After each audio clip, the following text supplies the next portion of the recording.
Assalamualaikum warahmatullahi wabarakatuh. Alhamdulillahirabbil alamin. Wahdahu wassalatu wassalamu ala asrafil anbiya'i wal mursalin wa ala alihi wa sahbihi ajma'in.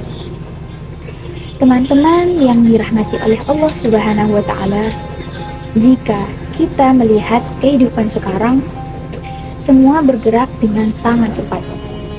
Banyak dari kita yang sibuk dengan bekerja, sibuk dengan tugas kuliah, ataupun sibuk dengan urusan rumah, sampai-sampai hati kita kadang terasa kosong.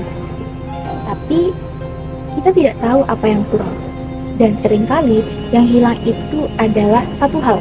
Apa itu? Ketenangan hati.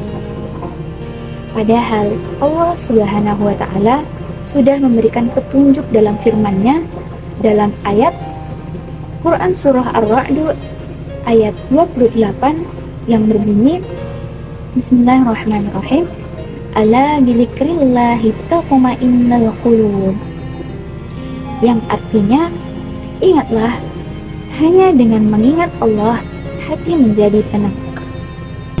Nah, ayat ini mengingatkan kita bahwa ketenangan sejati bukan berasal dari harta, bukan berasal dari pujian, bukan dari hiburan, tapi dari hati yang dekat dengan Allah.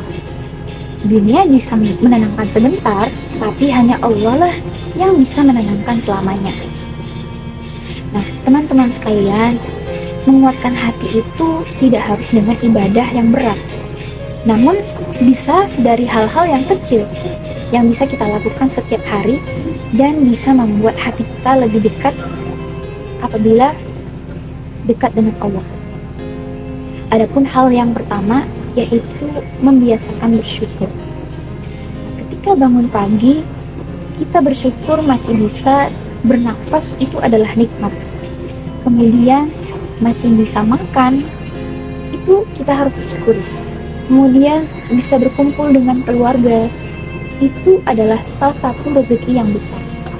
Kemudian bersyukur itu bukan hanya sekadar ucapan, tapi bagaimana cara kita mengakui bahwa Allah lah yang selalu menjaga kita.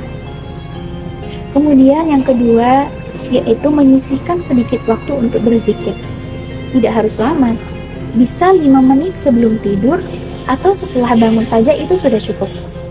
Zikir itu seperti isi ulang energi setelah seharian lelah menghadapi tuntutan hidup. Kemudian yang ketiga, menjaga hubungan baik dengan orang lain. Kebaikan kecil seperti senyum, menolong orang sebentar, ataupun hanya berkata lembut, itu bisa membuka pintu ketenangan. Nah, terkadang Allah memberi ketenangan itu lewat amal yang sederhana yang kita lakukan dengan ikhlas. Kemudian yang keempat, jangan pernah meninggalkan doa. Doa itu bukan tanda kita lemah, namun doa itu bukti bahwa kita bersandar kepada Allah yang Maha Kuasa. Dengan berdoa, hati menjadi lebih kuat menghadapi apapun. Teman-teman yang dirahmati oleh Allah, hidup ini memang penuh dengan ujian. Tetapi, kalau hati kita dekat dengan Allah, insya Allah semuanya terasa lebih ringan. Banyak orang bukan kalah oleh masalahnya, tapi oleh hatinya sendiri yang jauh dari Allah. Maka mari kita jaga hati, jaga zikir, dan juga jaga rasa syukur. Terkadang kita merasa bahwa hidup ini tidak sesuai dengan harapan. Tapi ingatlah teman, apa yang Allah pilihkan itu selalu lebih baik dari apa yang kita inginkan. Tugas kita hanyalah terus berusaha, terus memperbaiki diri, dan menjaga hati tetap berhubungan kepadanya, kepada Allah Subhanahu wa taala. Ketika hati kita dekat dengan Allah Subhanahu wa taala, insya Allah kita akan kuat menghadapi apapun. Semoga Allah menjadikan kita hamba yang hatinya tenang, pikirannya lapang, dan hidupnya diberkahi oleh Allah Subhanahu wa taala. Mungkin cukup sekian. Wassalamualaikum warahmatullahi wabarakatuh.